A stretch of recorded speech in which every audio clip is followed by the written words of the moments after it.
Hello! Last year I did a paper about valuing the costs of road fatalities, and I was quite pleased with what I'd done. So I sent it off to my good friend and colleague at Northwestern University, Ian Savage, and he spent an awful lot of time researching the subject. And I thought to myself after doing that, I thought, but what about injuries? And I asked him, and he said, I wouldn't go there, it's a bit of a swamp. But that sounded inviting to me, so I got into the swamp, and as soon as I got there, I realised a better analogy was icebergs. Here we have our very own iceberg. And one of the benefits of climate change is that things are moving around, and this one's obviously drifted up for Antarctica now. But it does demonstrate what my paper's about, which is this is the fatality tip, triangle on both sides, and underneath it is the bummock, as oceanographers call it, which is the cost of the injuries and the property damage. Let's draw the iceberg for New Zealand and put some numbers to it. In 2019, there were $5.5 billion worth of road crash costs. That's in total, of which 1.3 billion were fatalities and 4.2 billion were injuries plus property damage only crashes. So if we draw that and we standardize it, there's the tip, half for a triangle equals 1. That's 3 times bigger than that, so we want 3 squares.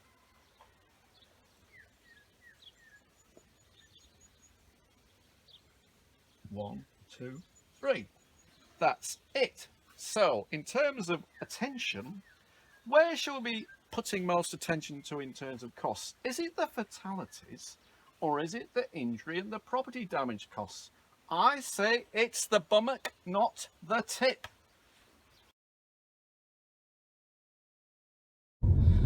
Yesterday, I drew the road crash cost iceberg for New Zealand. Today we're going for a drive, and I'm going to stop at some places of interest on which I'm going to talk about, such as the scrapyard, the police station, the hospital, and the fire brigade HQ, and the cemetery. Let's not forget the cemetery. Well, we're at Masterton Cemetery, and as William Money said, we've all got it coming. You should know the film. Some of these people may have died in a road crash. The aim of the paper is to not only estimate the number, but put the dollar signs and the total cost for fatalities, serious injuries, minor injuries, and property damage only crashes. As I hope to show in the paper, not only for New Zealand but for 6 other countries, the only number known with much exactitude is this one here. All the other ones are quite rubbery. Well, I don't normally come to police stations, and I better be correct here, so I'm going to use these notes because it's all about police crash reporting, and that provides the basis for fatality and injury numbers. Now, the New Zealand government, they compare police traffic crash reports, TCRs, with hospital and accident compensation motor claims data. And for 2017 to 2019, 32% of minor injury crashes and 56% of serious injury crashes were recorded in TCRs. Now, I compared New Zealand to other countries in Table 2.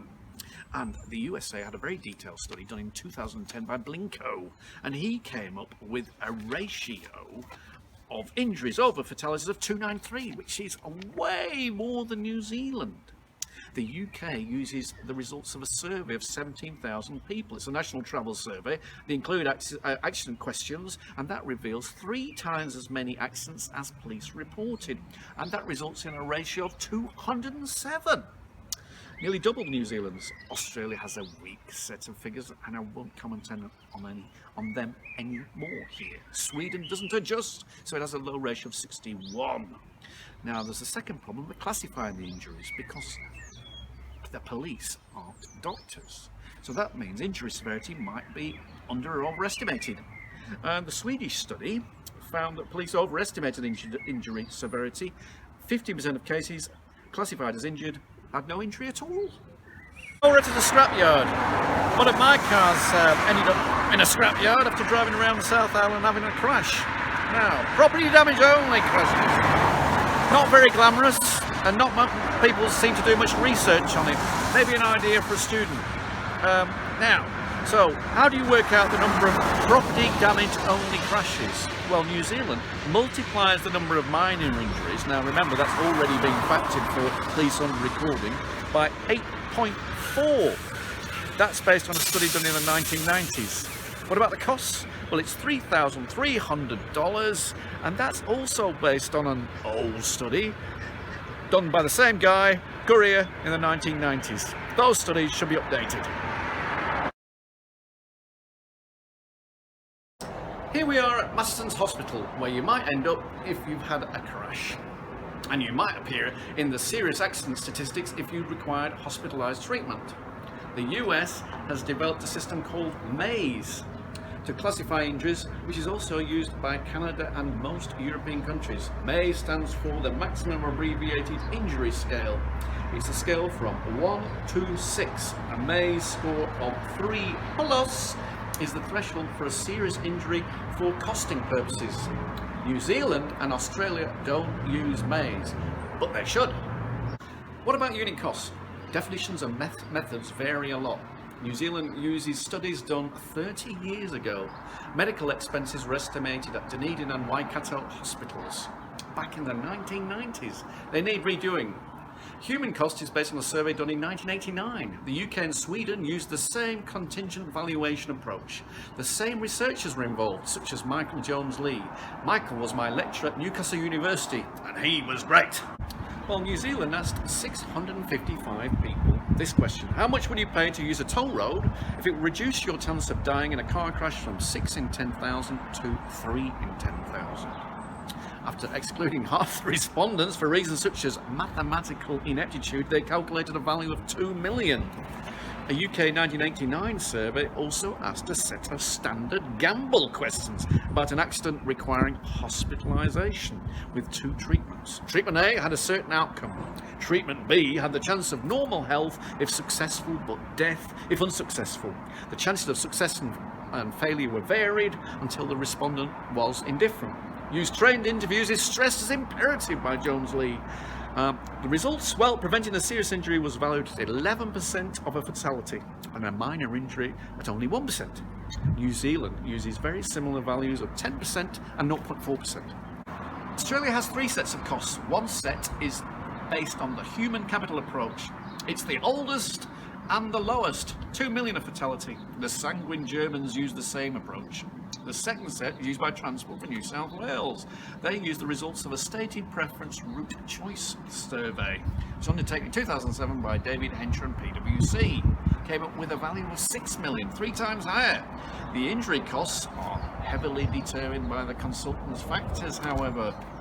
The third set of costs are recommended by the Department of Prime Minister and Cabinet for all public sector organisations. They don't seem to get used in transport. They were derived by Peter Abelson from a review. His recommendation was 3.5 million for a fatality. The highest values were wage rate risk studies in his review. These values are used by the USA and probably Canada. The USA uses a whopping $14 million that's New Zealand dollars in 2010 prices. So, should funeral expenses be included? John Maynard Keynes said, in the long run, we're all dead. So, maybe discounting is appropriate to take account of when we die. What about the grief to the attendees of the funeral? Back in the 1950s, a UK economist called Reynolds argued it's beyond the competence of economists to assign objective values to pain, grief and suffering. So how have economists got on? Well, 20 years ago, Chileans Ortazar and Rizzi pioneered stated preference route choice surveys to estimate a value. Here's an example. Would you use Route 1 or Route 2 to travel 120 kilometres between Santiago and Valparaiso? They only gave the number of fatalities per year, 20 versus 8.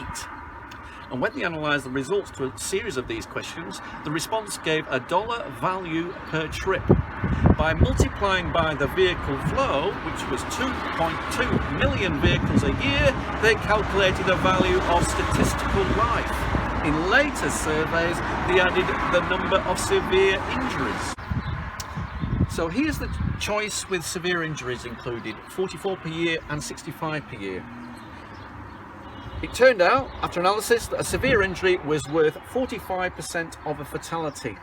But the value of fatality also halved. Now, they did an urban survey as well, and that came up with half the value of the interurban survey. So what value would you use as an average? Now, similar surveys have been done in Australia, Singapore and Europe. New Zealand and Australia are now commissioning a national surveys. Will they provide convincing values? I doubt it, especially for injuries. Why? Well, many don't trade off, they just pick the quickest or the safest route. It's difficult to describe injuries, trained interviews are needed. Many will just think of traffic delays. You might think you are socially supposed to tick fewer accidents. Toll, petrol and running costs give different answers. They're not the same as income. Company business trips get reimbursed, the Europeans therefore excluded them. Do drivers take account of the grief to others or themselves? There's factoring the respondent's answer for accident exposure. You can just about get any answer you like by varying the vehicle flow.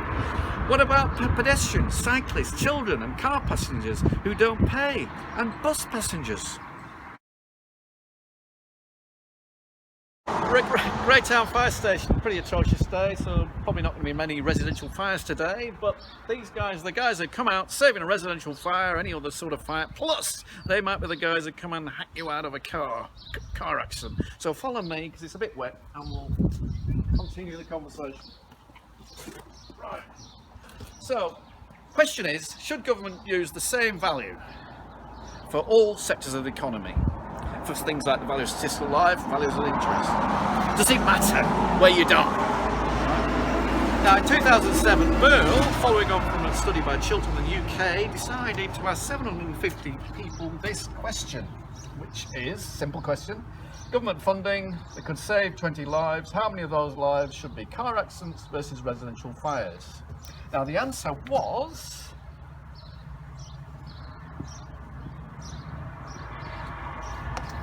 it wasn't equal, it was 12.4 car accidents, so more car accident lives should be saved than residential fires of 7.6. They then decided that that meant that they could multiply the value of statistical life, which had been estimated for car users, by 66% and get a value of statistical life they could use in fire evaluations. Now the value, let's say it was 4 million, multiply by that by 66%, and you would end up with about 2.7 million. But how sensible is that? I don't think it's sensible at all. I don't think that implies anybody's difference in willingness to pay. What it shows to me is the efficiency of them doing their jobs, plus probably the marketing campaign of the New Zealand Transport Agency versus the Fire Brigade Service. And if you look at what the Chiltern result was, they did the same sort of survey, a little bit better question, but they found there was no reason to have a different value. Well, the road trip's over. Hope you've enjoyed it. So how does New Zealand's Iceberg stack up? Well, it's of middling size and shape. The United States has by far the fattest iceberg. Canada's is a lot smaller. Australia's is just odd, depends on whose cost you use. The UK's is smaller, but it has a big bummock. And Germany and Sweden have dainty and nicely shaped icebergs, something to aim for there. Now, that's it.